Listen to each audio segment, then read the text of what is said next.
When Lucas Halberg got down on one knee, I believed I was about to experience a moment that belonged entirely to me. It unfolded during a peaceful Sunday afternoon in Umpqua National Forest, where the canopy formed a vaulted ceiling overhead. There were no spectators, no secret camera, only the two of us sharing a silence that felt almost sacred. Lucas, who had been my partner for 6 years, offered me a modest ring. There were no gemstones, just a retro band I had once admired at Maple and Brass Antiques. I accepted without a second thought. Tears didn't come. I simply experienced a calm certainty, as if everything in my world had finally settled into place. The following morning, I phoned my mother. She lives a 90-minute drive away in Albany, now retired from teaching and mostly busy with garden club gatherings, and my younger half-sister, Willow DeWitt. I expected her to be overjoyed, maybe even shed a tear. Yet, after exchanging initial pleasantries, she remarked, "Have you let Willow know yet? You're aware how delicate she's been these days."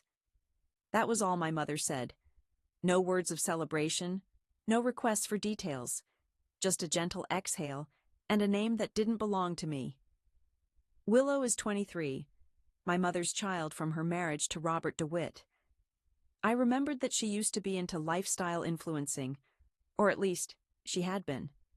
After a very noticeable split from her Shuttergram partner the previous autumn, she disappeared from her accounts for weeks. The last conversation we had was after she uploaded a tearful clip about feeling betrayed and focusing on recovery away from the public.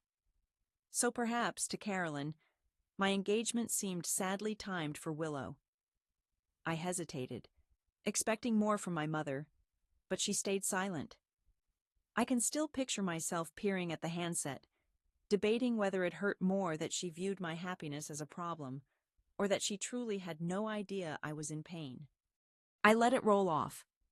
I convinced myself perhaps she was simply taken by surprise. Perhaps she'd come to see things differently. Perhaps she'd realized this was my chapter, my milestone, and not Willow's. Yet somewhere inside, I already understood. That conversation wasn't just disappointing. It served as a signal. For several weeks afterward, I worked to move past that call. I convinced myself it had simply been a clumsy exchange, the result of poor timing. I managed to believe my mother was only acting out of concern for my half-sister, and that in time, she would be happy for me. Lucas and I began making arrangements. We reserved an April celebration at Sparrow's Haven Lodge in Ashland, Oregon. Someplace quiet, tucked away amidst the hills, among people who never doubted my significance. I chose a palette of burgundy and ivory. Modest blooms, delicious fare, a gathering of 56, personal and deliberate.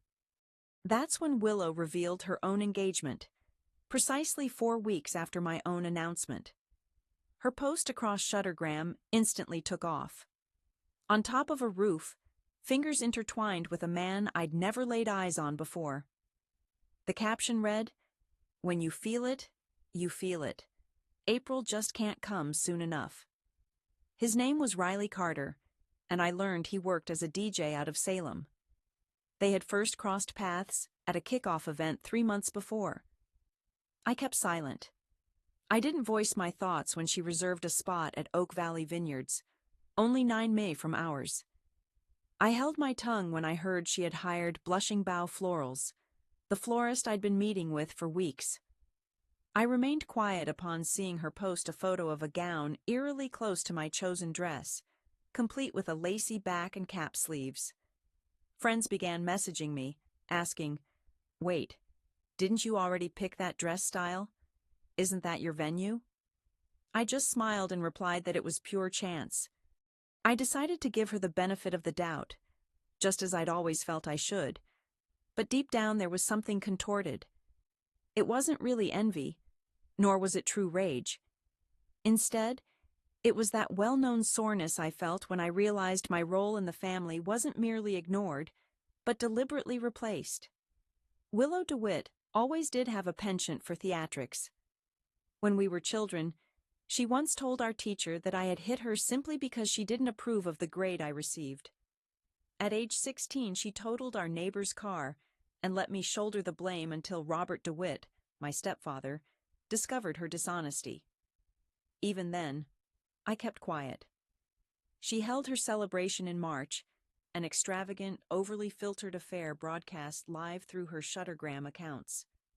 I managed to watch 20 minutes of it before shutting the window. 8 weeks passed, and then they split up. 3 weeks after that, she initiated divorce proceedings. Riley Carter had been unfaithful, with Tara Walsh, her closest friend, of all people. The whole ordeal was a tangled, very public humiliation. I never reveled in it. Not once did I comment. I sent her a text message. There was a time when I sent a simple message. I'm sorry you're in pain. If there's anything you need, I'm here for you. She never got back to me. She wasn't seeking comfort. She wanted a scapegoat. And somehow, I always ended up filling that position without much effort. By late September, Lucas Halberg and I had arranged just about every detail for the celebration. The location was set, and we had already paid all the necessary deposits. Our invitations were in the mail, each carefully sealed by hand, and addressed in the same flowing script I'd practiced since my early teens. I distinctly recall an unfamiliar sense of calm, as though the turmoil might have finally subsided. That sense of relief only spanned 36 hours. Then on a Monday afternoon, I received the call. It was from my mother, Carolyn DeWitt, which surprised me right away. Phone calls from her were rare. A message would come, perhaps once every few weeks, but this time she called me outright. "Hi, sweetheart," she said, her voice sounding sugary sweet, like someone preparing me for unpleasant news. I was folding laundry when she posed her question. "So, you're really moving ahead with the celebration?" I paused for a moment before responding. "Yes, everything is finalized." An extended silence followed. Then came that familiar exhalation. I've learned to identify it by now. It's that moment when I sense a boundary is on the verge of being overstepped. "Well," she began in a measured tone, "I've been reflecting on Willow, and I honestly believe you ought to reconsider." I blinked in surprise. "Rethink what?" She inhaled before answering. "All of it. The schedule, the guest list. Maybe I should opt for something more modest. A church service with just the immediate family. Keep things understated. She's still mourning Audrey Corbin. You realize that." According to her, Willow was still in mourning because her marriage had ended a little over a month earlier. But she hadn't lost a long-term partner of 2 decades. She'd simply gotten hurt in a relationship she dove into despite every red flag. Nevertheless, my mother, Carolyn DeWitt, now seemed to think of her as a widow. "Mom," I replied gently, "we've been organizing this for almost a year. It's not about Willow. She's in pain. She insisted.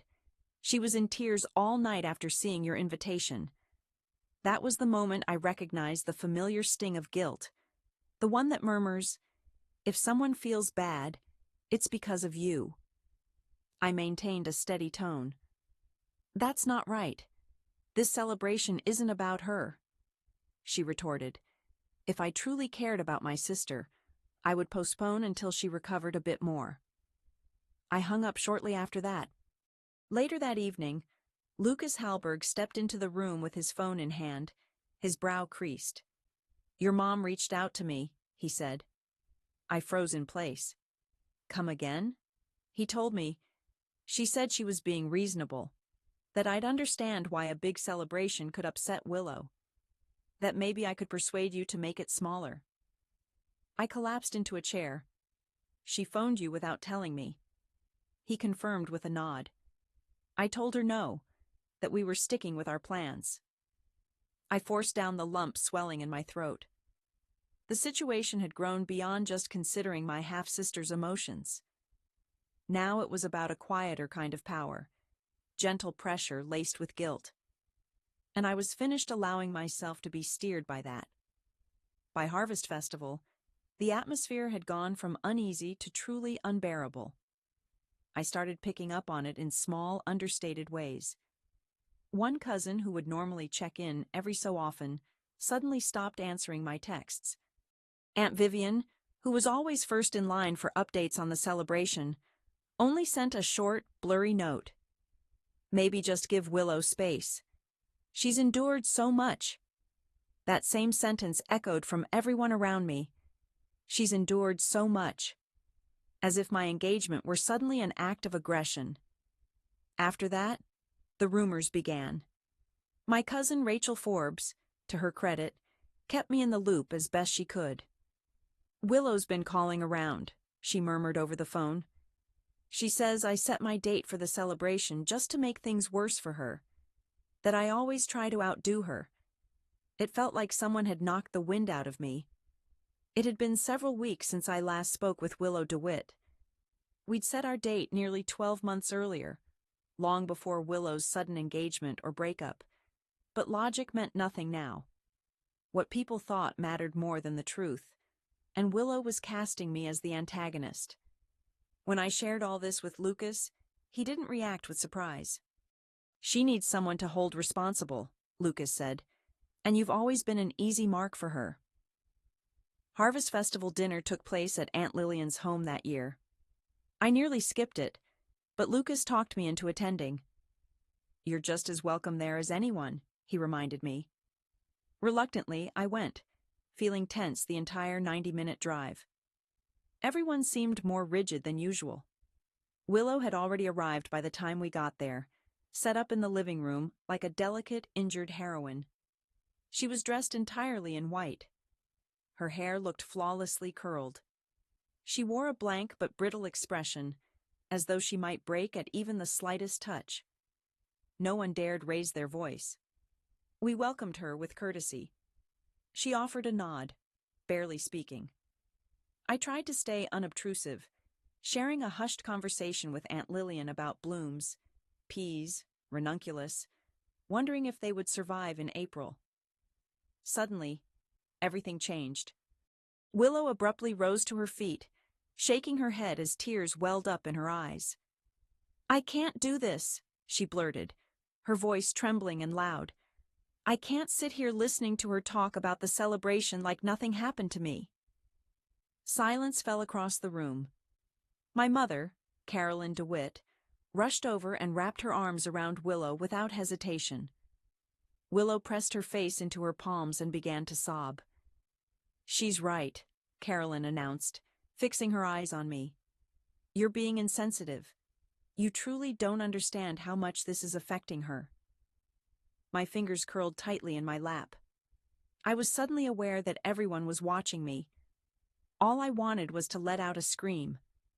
But instead, I stood up and quietly stated, the celebration isn't about Willow. It never was. Willow's expression contorted with emotion. You've always believed yourself to be superior to me. I glanced at my mother, anticipating that she might intervene. She remained silent. That evening, I departed sooner than planned. I found no rest the night after Harvest Festival. I lay awake, eyes fixed on the ceiling, Lucas's gentle breathing steady at my side. While my body stayed motionless, my thoughts raced on restlessly. Every remark Willow DeWitt had made, and every glance cast my way at that dinner replayed in my mind. But the most painful part was the wordless absence from my mother, Carolyn DeWitt. In the darkness, all of it seemed even more deafening. By the time the sun was up, I had settled on what I needed to do. Seated at our kitchen table, I powered up my laptop and began writing the email. My tone was even, never hostile. I saw little value in expressing anger. Letting my frustration show would have merely provided them with ammunition. Instead, I drafted it just as I would a formal notice at my job, level-headedly, precisely, and with supporting details. I sent it to both my mother and my half-sister. The subject concerned the celebration. Mom and Willow. Over the past few months, I have made every effort to stay courteous, even when boundaries were overstepped. I have overlooked veiled remarks, endured distortions of the truth, and attempted to offer forgiveness. However, recent behaviors, such as the confrontation in public at Harvest Festival and recurring efforts to pressure me into canceling my celebration, have shown me that your attendance would not promote a supportive or calm environment. In order to protect my own well-being and mental peace, I am officially revoking your invitations. I truly hope you both find healing, but I cannot allow this pattern to continue during one of the most meaningful occasions of my life. I read over it a couple of times before pressing send. My hands quivered for a short while after, but beneath that shaking, I felt the beginnings of something else. Relief. Around lunchtime, my mother, Carolyn, responded, "I never imagined my daughter would betray her entire family like this. You have chosen a man over your blood. If my father were alive, he'd feel nothing but disappointment." There it was, my father's memory, expertly wielded as a means to wound. My mother, Carolyn DeWitt, had always relied on that memory as her quietest and sharpest weapon. I kept my response to myself. Several hours passed before I saw an email from Willow DeWitt. It was lengthy, disordered, and riddled with conflicting statements. She accused me of being envious and insisted that I had never liked her. She claimed I was making her suffer simply for sharing her emotions. Her parting words echoed in my mind. "You'll regret this. Someday soon, you'll see you ruined this family." I stared at those words for a long while. Strange, really. I spent 24 years getting instructions to keep things calm. Put on a happy face, take the high road, absorb the pain. But now, for the very first time, I was letting the pain pass me by. I was stepping out of striking distance. And the quiet that followed wasn't a void. It was oxygen, crisp, bracing, and truthful. Sometimes finding peace has nothing to do with mending the clamor. It comes from distancing myself from those who continually generate it. The incident occurred late one night, roughly 9 days after I sent the email rescinding invitations. Lucas and I were nestled together on the sofa, half engaged in a cooking program, half attending to wrapping up vendor payments. It marked the first peaceful evening we'd managed to have in several weeks. Suddenly, Lucas's phone vibrated. He glanced down at it, and his body instantly tensed. "What's wrong?" I asked, already bracing myself for some new ordeal. He tilted the screen in my direction. A message from my half-sister, Willow DeWitt. "Hey, I know things are strange right now, but I really have to talk to someone. I feel like you're the only one who's really noticed me lately." I examined her message and then looked back at Lucas. "She's never even been fond of you," I said cautiously. "Why would she contact you now?" He nodded. "I'm not comfortable with it either. Something just seems off." We decided not to respond, but during the following 3 days, her texts kept coming, each one increasingly personal and deliberately manipulative. "You've always treated me well. Audrey doesn't realize what I've experienced. Sometimes I wonder how life might have changed if we had met earlier." Lucas never replied to any message. He let me read each text she sent. We took screenshots of every conversation. Eventually, her last message arrived. "I know this isn't right, but thoughts of you won't leave my mind. I feel like there's something real between us, Lucas. Don't act like you don't feel it too." A strange calm came over me. Not anger, just validation. Willow wasn't just trying to frame me as the antagonist. She was intent on ruining anything she herself couldn't possess. Lucas met my gaze. "What's your plan for dealing with this?" I inhaled deeply. "Block her number, but make sure you get screenshots first," I told him. He agreed and followed my instructions. I messaged Willow, but I didn't bring it up to her directly. There really was nothing more to discuss. Instead, I pulled up my email, attached the screenshots, and forwarded them to my mother with a short message. I hope this makes it clear to you why Willow isn't invited to the celebration anymore. I'm not going to say anything else about this. My mother replied to me in less than an hour. I'm misunderstanding how much she's hurting. I'm making all of this center around myself. And at that point, I realized my mother wasn't just refusing to acknowledge the truth. She needed to overlook it. Otherwise, she'd have to accept what she'd created. Sometimes silence gives me more protection than any apology ever might. The dawn of our celebration brought a peaceful hush that felt exquisitely comforting. The crisp mountain air was refreshing and brisk. A delicate layer of early snow made the trees look as if they'd been dusted with sugar. Sparrow's Haven Lodge was filled with the aroma of pine and warm, freshly baked bread. My dress draped by the window, the fabric glowed softly in the ivory light. For the first time in ages, my hands were steady. My bridesmaids drifted through the space, tweaking their makeup, fixing each other's veils, and giggling over nothing at all. I let their chatter wash over me, soothing like a favorite song. Lucas and I had chosen to share a first look before everything began. The moment I entered the garden and saw him standing there, every bit of those stressful months, the endless messages, all the speculation, the sleepless nights, faded away. My entire focus landed on him. This was meant to be our moment. At last, or so it seemed. Half an hour before things began, Dana, my maid of honor, burst into the suite. She looked stricken, her complexion drained. "You won't believe what's happening," she blurted. "Carolyn and Willow are here." My eyes widened in disbelief. "What? How did they even appear at the entrance?" she replied. "Security tried to turn them away, but they're adamant. Your mom is in tears. Willow's yelling." I eased myself into the chair very deliberately. "What are they saying?" Dana faltered. "Your mom's telling the staff all she wants is to watch her daughter get married." Willow is much more vocal, calling me a cold and selfish person who's tearing the family apart. For a fleeting moment, I nearly rose to my feet. I came close to going out there to confront them myself. Yet I caught myself. That was exactly what they were after. They wanted me tangled in their turmoil once more, drawing attention back their way. I met Dana's gaze directly. "Tell security not to let them through under any circumstances." She acknowledged this and exited.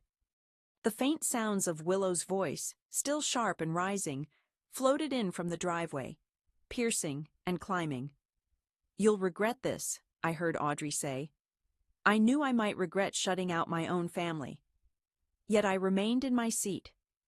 The ceremony started right on schedule. As I moved along the aisle, I refused to glance toward the doors. My eyes found Lucas and the loved ones who arrived carrying affection rather than expectations. We exchanged our promises beneath sparkling lights and cedar rafters. When I glanced over our audience, I didn't focus on those who weren't present. I recognized everyone who had remained. Later, I learned that my half-sister and my mother were escorted from the venue by staff, my mother putting on a dramatic display of tears as they drove off, and my half-sister flinging her corsage at a security staffer, though I didn't witness any of this myself. I was far too occupied dancing alongside my new spouse.